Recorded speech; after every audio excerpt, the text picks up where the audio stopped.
What's up, guys? Welcome back to another episode of March Madness Bracket Battle here for the 2021 NCAA Tournament. We're looking at the March 19th slate of games, so that's the South and Midwest regions, round of 64 games, 16 in total, 8 in each region, and there was a lot of action in today's games. You had some overtime games, you had some real close games, and you had a couple upsets in there that were really fun to watch. It was also really fun to track these brackets, kind of keep track of which games were going along, as well as which really performed well, which didn't perform so well. So I think we could just jump right into the rankings here. Coming in at number one, our best performing bracket of the day was the random number bracket with 11 out of a possible 16 points. So only missing 5 matchups incorrectly here, which is really impressive. It did a really good job. It only missed the Colgate Arkansas game, Virginia Tech Florida game, the Loyola Chicago Georgia Tech game, San Diego State Syracuse, and Houston Cleveland State games were the only ones that got wrong. So I picked the big upsets that were in there for Oral Roberts and North Texas, which we'll talk about in a little bit. But coming in at number 2 with 10 points are our chalk brackets. So those are all going to be lumped together until we get to the Final Four, because they're all going to be the same until that point, really. So 10 points there, so even despite the upsets, still performed pretty well, only getting 6 wrong. In third, we have the points per game bracket with 9 points. In fourth, the coin flip bracket with 8 points. In fifth, scoring margin with 6 points. In sixth, the number of wins bracket with 5, and then tied for last. So I guess technically it would be like 7th, 8th, and 9th, but all tied for last is the points per game allowed, least losses, and win percentage brackets with 4 points. So none of those performed very well. I thought it was really interesting to see how those two randomly selected brackets, so the random number and coin flip, both ended up in the top 5 and both finished at 500 or above records. So 8-8 for coin flip and 11-5 for the random numbers. So they performed really well, better than some of those statistical brackets that we filled out as well. So those were the best. The 3 tied at the bottom were the worst. In terms of the best individual region, the points per game Midwest region and the random numbers South region both performed really well. They had 6 out of a possible 8 points. The only 2 games that the random numbers bracket missed in that one was the Colgate and Virginia Tech games, like I mentioned. And in points per game, the only 2 games that it missed were the Georgia Tech and Tennessee games, getting those wrong. But otherwise, they got everything else right, and both finished up pretty strong in terms of the overall rankings as well. The worst regions that we saw were the least losses South region and the win percentage South regions. I think these were actually the exact same, if I'm not mistaken. They only got 1 win correct, and that was the Baylor-Hartford game. Everything else was a loss. They got everything else wrong, and so that's why they're also sitting there at the bottom of the individual rankings.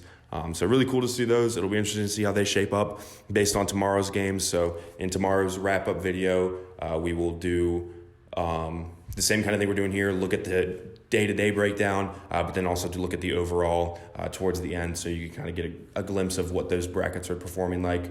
But kind of going into what we talked about in the last video, Brad's best bets, or Brad's bets, I guess. We got little Brad here with the name tag now, sitting up on his perch, helping us do some more picks, gave us some good luck today. So the first one we talked about was Loyola Chicago being a potential Sweet 16 team, even though they are, an 8 seed and have to go up against Illinois in the second round, especially since they both won. But that's still in the works. If they pull out a win in the next round, they could make it to the Sweet 16. So that's still there. So where's my other marker? So we'll check one off for Big Brad there. Was a good bet. Another one we had is we said that the points per game Midwest would be, we didn't say best region. We kind of were just saying it was a very open region and one that seemed like it could be a very possible, like in terms of the outcomes that we found in our criteria could actually happen in real life. And as we were discussing before, it was tied for the best region with the random region South. So we'll give him another little check there for a good performance. I also mentioned that the points per game allowed bracket would likely be one of the worst, especially because it had the 4 16 seeds winning. And so far it is tied for last, like we said, with only 4. So that's another big check there for Big Brad. And then I said talk 2 and 5 would be the best bracket. So that one is the only real miss in terms of that. But it isn't. The chalks 2 and 5 brackets are in second place, sitting right behind the random numbers. So it's like I don't know how you would do a half check, but like a a half check, a little thing there. So not completely wrong, but not right. But it's definitely still shaped up in a way where it's not going to be hard for it to move into first place after our first round of games. So really impressive there that Brad and I were able to pick out our best bets correctly and such. So we'll make some more of those as we move along into the next few rounds. Not a super long video today because we're only halfway through the 1 rounds, but like I said, I wanted to do a day-by-day video for the first 2 rounds and then do a round-by-round video for the Sweet 16, Elite 8, Final Four, and title game. So just do 1 video total there. But I also wanted to do a quick little breakdown of what my thoughts on the game were. So I've got a couple different, I got a lot of notes actually, but I've got a couple different notes written down in terms of my favorite game, a standout player, standout team, and then a big surprise that I found as well. So my favorite games, I've got 2 for each of those, but my favorite game that I watched was definitely the Virginia Tech, Florida, and Clemson Rutgers game. Virginia Tech had that crazy sequence there at the end where, the Florida player missed 2 free throws that would have put them up 5, and instead they only stayed up 3. And then they came down. Virginia Tech came down the court and hit a huge 3-pointer right there towards the end, and then almost made a steal actually that could have potentially given them maybe a quick shot right at the buzzer to potentially win it. And they went into overtime, pretty action-packed overtime as well. Florida came out on top pretty comfortably though in the end, but still a really exciting game to watch. Clemson Rutgers also was a really good game, really back and forth, and then Rutgers coming out on top and getting their first win, and it was something on 30-some years, I think they said, in the tournament. So a really big game for them, but it was really back and forth and really even for most of the game, which was really exciting to watch. All the other teams, I thought, kind of took care of business as they thought. In my personal brackets, which I didn't mention, but my personal brackets that I have filled out, I had 3 of them. So one's my main picks, the one that I think is most likely to happen, and then 2 more that were it's the mild fairy tale and then the full-blown fairy tale bracket. So a few Cinderella picks in there. They all actually ended up tied for the random numbers bracket with 11 wins, or 11 points, I guess you could say. So those are performing really well right now. So fingers crossed that they stay doing so well for tomorrow's games and for the rest of the tournament. But for my standout players, 2 that really stood out to me. One, in that Virginia Tech Florida game, I think probably because it was the first game I watched, but Colin Castleton really stood out, ended up with a double-double and played really strong. He seemed like he was in all the key moments for the Gators in that game. So that'll be a player that I want to watch for the rest of the tournament. Make sure I'm tuning into those. Florida's got Oral Roberts up next, so what should be, on paper, a pretty easy win for them. It can get them through to the Sweet 16. But something that we definitely got to keep our eye on, because obviously Oral Roberts made pretty big upset, the biggest upset of the day in terms of seeding. So we'll keep an eye on them. And then the next player I really liked watching today was in the Syracuse-San Diego State game. That was Buddy Boeheim, the coach's son. But he, at one point, let me see what I got in my notes. He had 16 of Syracuse's first 19 points in the first half. So he really came out firing on all cylinders and continued that play throughout. Syracuse also had, I think, 2 4-point plays in the first half, which was really crazy. So that was cool to watch.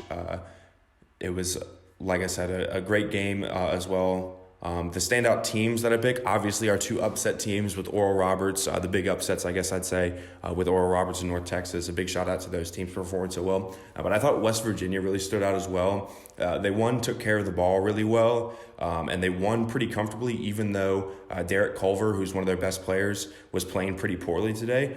They won in a pretty comfortable fashion against Morehead State. It was a little close in the first half and even early second half, but they really started to pull away in that second half. And even though Derek Culver didn't have a great game, it was still really impressive to see them make a comfortable win. So if he gets to playing his best ball in the next round, they could definitely make a good run. They've got Syracuse in the round of 32 next, so we'll keep our eyes on that. You've got, like I said, Buddy Boeheim coming up, so maybe he'll give them some problems.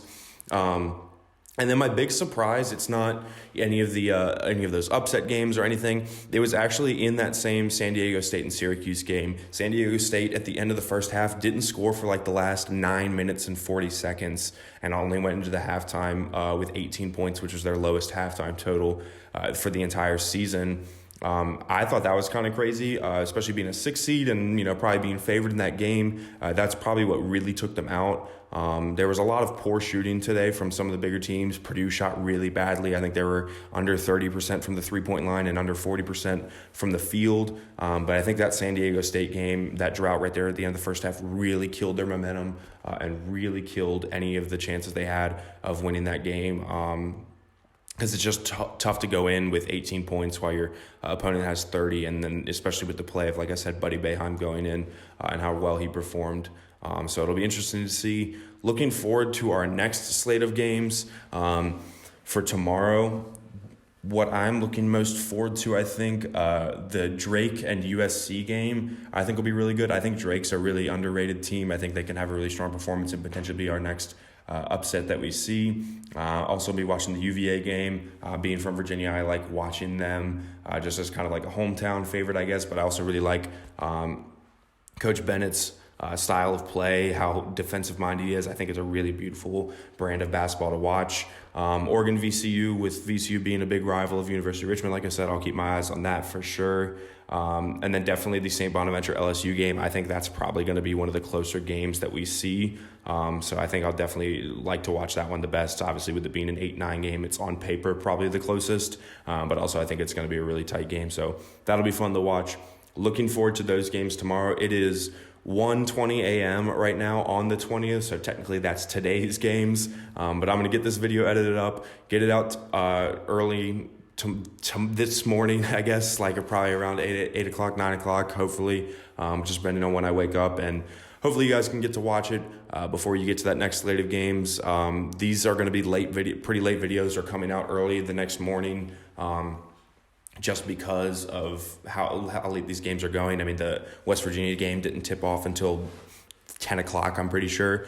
So those will be pretty late, but as we move on, they'll be coming out a little bit sooner, and hopefully I'll get them done in a time where you can watch them the day of and not have to worry about it the next day. But if you guys are watching, I really do appreciate it. Leave a like, share with your friends, everything like that. You don't understand how much it means to me if you guys are following along. A lot of this is probably just my friends, but I really do appreciate you guys' support, and I'll see you guys in the next video tomorrow.